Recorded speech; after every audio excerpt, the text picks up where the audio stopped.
During the wedding, my in-laws get drunk. People started whispering as well about them, but they don't care. They were screaming at me, "You should have done it before you got married, but if you want to fit in this family, prove that your wallet can hack it."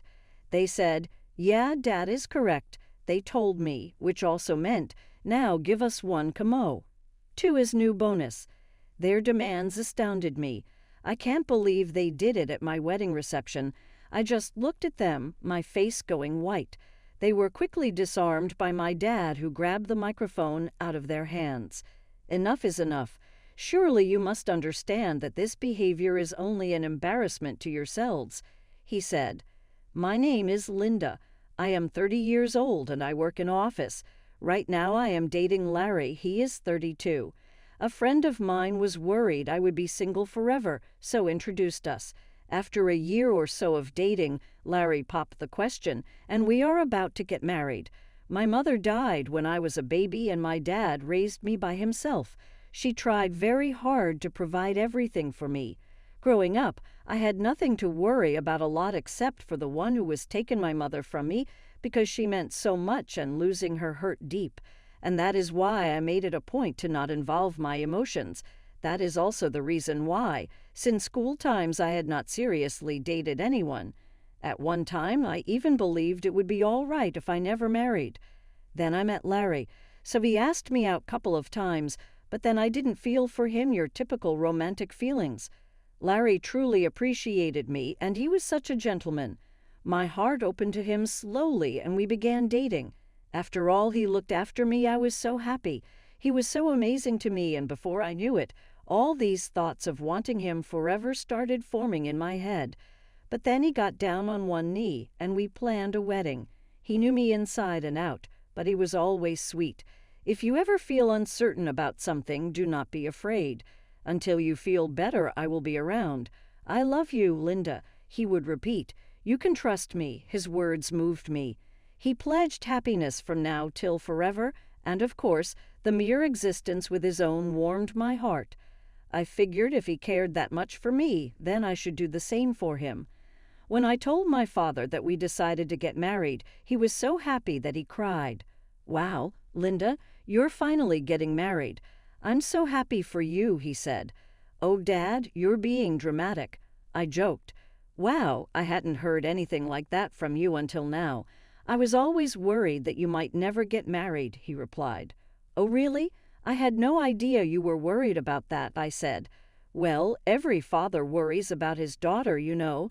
Anyway, congratulations," he said. "Thanks, Dad," I replied. I was so happy to be congratulated by my dad, who had raised me by himself.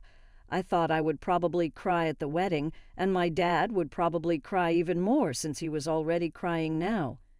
With that, Larry and I started preparing for our wedding. We were both busy with our jobs, so our days were very hectic. We worked during the weekdays and made wedding preparations over the weekends. There was no time to rest. Our calendars were always full. On a rare day off, we were supposed to visit Larry's parents' house. I was going to meet Larry's parents for the first time. Larry had come over to meet my father right after he proposed to me. Originally, I had planned to visit Larry's parents right after that to introduce myself, but they were very busy and our schedules never matched.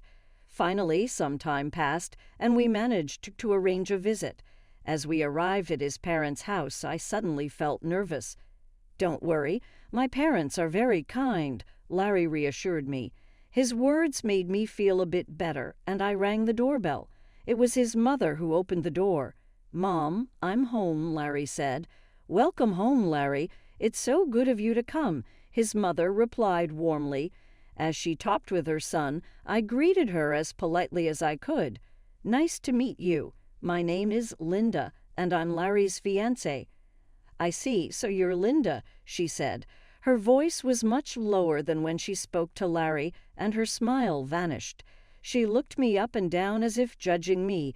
Then she led us to the living room, where her cold attitude didn't change. "Linda, I'm curious about what you bring to the table.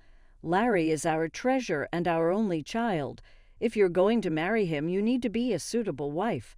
Are you worthy of him?" she asked, more like an interrogation. I was taken aback by her question. I hadn't expected such a cold attitude from my future mother-in-law and was at a loss for words. "You're going to join our family, you know. Are you ready for that?" she continued.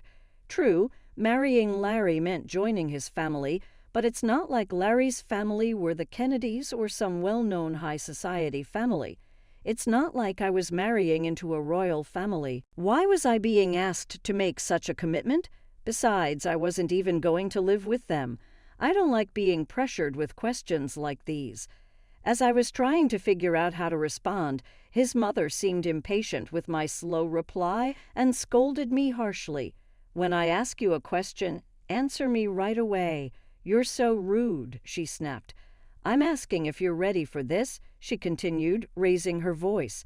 Despite feeling overwhelmed, I managed to say, "I hope that Larry and I will support each other in our marriage."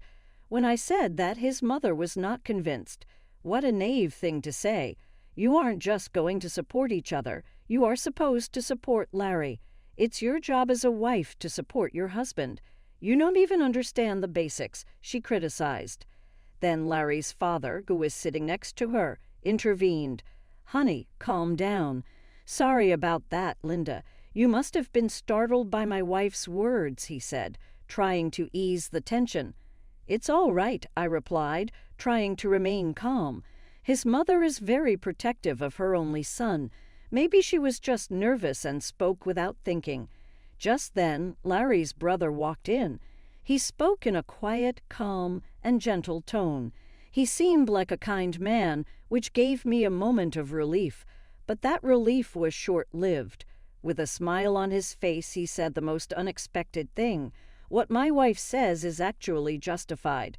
What concerns me the most is that you come from a single-parent family." "What do you mean by that?" I asked, confused. "While being raised by just one parent doesn't have a good public image. We can't be too happy to have such a person become the wife of our only son, can we?" he explained. "Hold on a minute," I said, unable to let this comment slide. "What is wrong with being raised by a single parent? My father worked very hard to raise me by himself.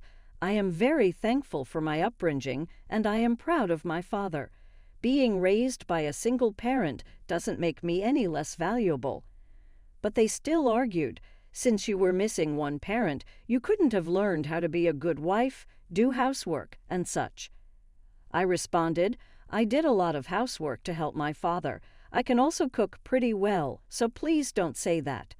Despite my response, Larry's mother ignored what I said and finally stated, "I will allow you to marry Larry, but in exchange you must promise to devote everything to us because we are Larry's parents. Can you promise me that?" I was shocked.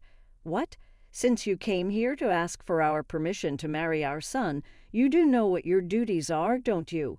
Before I could say more, he continued the conversation. I found that my in-laws had completely taken over the conversation, giving me little chance to respond. That night, as I thought more about the marriage, I decided to share my feelings with Larry. "Say, Larry, do your parents always talk to people like that?" "What about it?" Larry seemed unfazed. I was surprised that Larry didn't see anything wrong with what his parents had said to me. "Well, I mean the way your parents spoke to me and what they said," I tried to explain. "Oh, really? Well, they were just talking about whether you were ready for this marriage.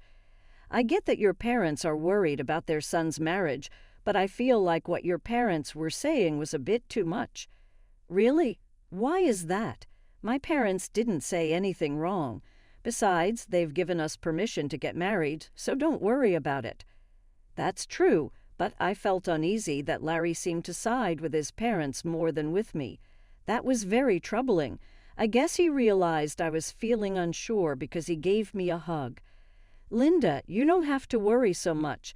My parents are just a bit upset because their only son is getting married," he said. He spoke as if he didn't fully support me. "It's all going to be fine. Don't overthink it. I'm sure they just want what's best for us. They want us to be as good of a couple as they are. That's why they were a bit harsh." "Oh, really?" I replied. Like he said, maybe his parents have high expectations for us. But even if that's the case, I don't think it's right for them to belittle me because I was raised by my father. I don't think people who say such things make a good couple. We are the ones getting married, and we should be the focus, not the approval or disapproval of his parents. With that perspective, although I was still a bit upset, I decided not to dwell too much on his parents' opinions. Then the day of the wedding arrived. We had many guests, including our relatives, friends, colleagues, and bosses. I walked down the aisle with my father, who had raised me all my life. Larry and I exchanged our vows and rings. We were met with applause, and for the first time I truly realized that I was getting married to Larry. I felt happiness I had never felt before. As we walked into the reception hall, we made our way through the crowd, greeted by videos of us as part of the entertainment. It was a joyful time.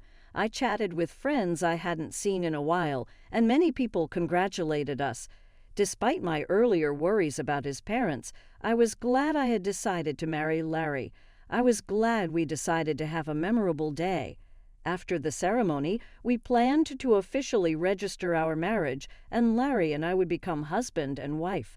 I cherished every moment and felt so happy. Time flew by, and soon it was time for the final part of the event. The bridegroom and both sets of parents lined up to greet the guests, but I started to feel uneasy because of Larry's parents. We were all supposed to be standing in line, but his parents were wobbly on their feet. If you looked closely, you could see that their faces were bright red. They had drunk too much. Some relatives asked if they were okay. My in-laws were clearly drunk, but we had to wrap up the ceremony and get it over with. The moderator handed the microphone to me and Larry. Suddenly, Larry's mother snatched my hand away from him and yelled at me like a professional wrestler in the middle of a challenge. "Listen to me, Linda. After this wedding, you are going to devote yourself to us completely. Prepare yourself because we are going to test you really hard." The guests started whispering to each other, and some even thought it was a joke and laughed. Then Larry's father grabbed the microphone. "Linda, don't you feel embarrassed to wear a dress like that? It doesn't suit you at all, dear. You should tell her the truth," his mother chimed in. As expected, the whispers among the guests changed in tone. I looked at Larry, hoping he would stop his father's rude comments, but Larry said he couldn't do that and that his parents weren't doing anything wrong. It became clear he would never protect me from his parents in the future. That was the moment I realized it. I was certain of it even as the hall buzzed around us.